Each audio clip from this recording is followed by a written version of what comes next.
विषय असा आहे,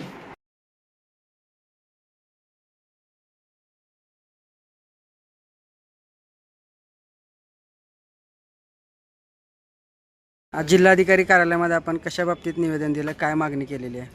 आज आपण जे जिल्हाधिकारी साहेबांना जे निवेदन दिलेलं आहे ना, याचा अर्थ असा आहे की आपण नगरपालिके हद्दीतले 206/2 ह्या क्षेत्रापैकी 30 हे क्षेत्र नगरपालिकेने 2003ला अधिग्रहण केलेलं आहे. त्यांना त्यावेळेस पण पैसे दिले. परत जागेचे मालक अतुल महाजन आणि इतर आहेत, त्यांनी परत कोर्टात धाव घेतल्यावर त्यांना इतर वाढीव पण मानधन दिलेलं आहे. परंतु काही गावगुंडाने किंवा जे काही खानदानीची जागा आहे ती आपल्या नगरपालिकेने सातबाऱ्यावर न आल्यामुळं उरलेल्या जागेवर खळदकर यांनी आपला सातबाऱ्यावर येऊन आणि बाकीचे सातबाऱ्याला येऊन जमीन एकमधून दोनमधून एकमध्ये आणि त्यावेळेस त्या सातबाऱ्यावर आलेत आणि त्या जमिनीची विल्हेवाट लावली, खरेदी करून दिले.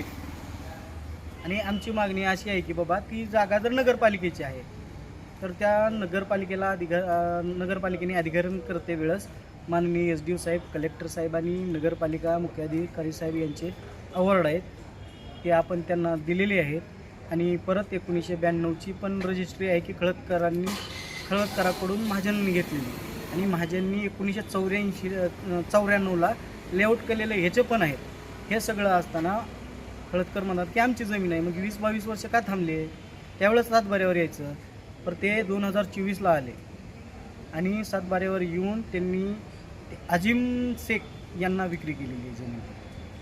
यामुळे आपण काय म्हणलो होतं की बाबा अजिम आणि खळदकर यांनी काय केले, धुमाळ या व्यक्तीला म्हणजे कर्मचारी आहे, हा दुय्यम निबंधक कार्यालयाचा कर्मचारी आहे आणि हेड क्लर्क असल्यामुळे त्याकडे चार्ज आहे, त्याला हाताशी धरून 2024मध्ये मय्यत माणसाच्या नावाने झोन दाखला घेतला आहे आणि ऑलरेडी ज्या नावानं झोन दाखला घेतला आहे तो माणूस 2012लाच मयत आहे.